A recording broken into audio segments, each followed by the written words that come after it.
రాష్ట్ర విభజన ప్రక్రియలో వైఎస్ రాజశేఖర రెడ్డిని దోషిగా నిలబెట్టేందుకు అధికార కాంగ్రెస్ సిద్ధమవుతోంది.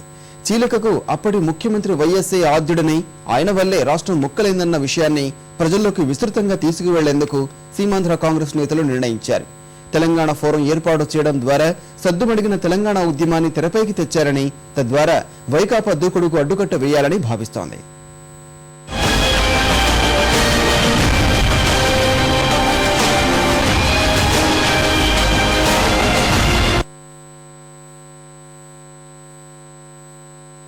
రాష్ట్ర విభజనపై సీమాంధ్రలో వైకాపాను ఇరుకున పెట్టడమే లక్ష్యంగా అధికార పార్టీ పావులు కదుపుతోంది.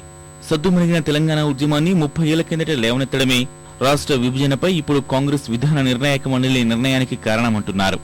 ఈ విషయాన్ని ప్రజల్లోకి బలంగా తీసుకెళ్లాలని సీమాంధ్ర కాంగ్రెస్ నేతలు నిర్ణయించారు. 1969 తెలంగాణ ఉద్యమాన్ని, 1972 జయాంధ్ర ఉద్యమాన్ని కాంగ్రెస్ నియంత్రించిన వైఎస్ కారణంగానే ఇప్పుడు నిర్ణయం తీసుకోవాల్సి వచ్చిందని ప్రచారం చేయనున్నారు. కాంగ్రెస్ పార్టీని లక్ష్యంగా చేసుకుని వైకాపా నేతలు ఇందిరా, రాజీవ్ విగ్రహాలను ధ్వంసం చేయడాన్ని తిప్పికొట్టడంతో పాటు రాష్ట్ర విభజనపై వైఎస్ ను దోషిగా నిలబెట్టాలని భావిస్తున్నారు. కాంగ్రెస్ పార్టీ తొలి నుంచి సమైక్యవాదంతో ఉందని, 2 ప్రాంతాల్లో ఉద్యమాలు వచ్చినా అప్పటి ప్రధాని ఇందిరాగాంధీ వాటిని సద్దుమణిగేలా చేశారని అంటున్నారు. కానీ తెలుగుదేశం పార్టీని ఎదుర్కోవడం కోసం వైఎస్ తెలంగాణ అస్త్రం లేవనెత్తారని, 41 మంది తెలంగాణ కాంగ్రెస్ ఎమ్మెల్యేలతో సోనియాకు లేఖ రాయించి ప్రస్తుత పరిణామాలకు బీజం వేశారని విశ్లేషిస్తున్నారు.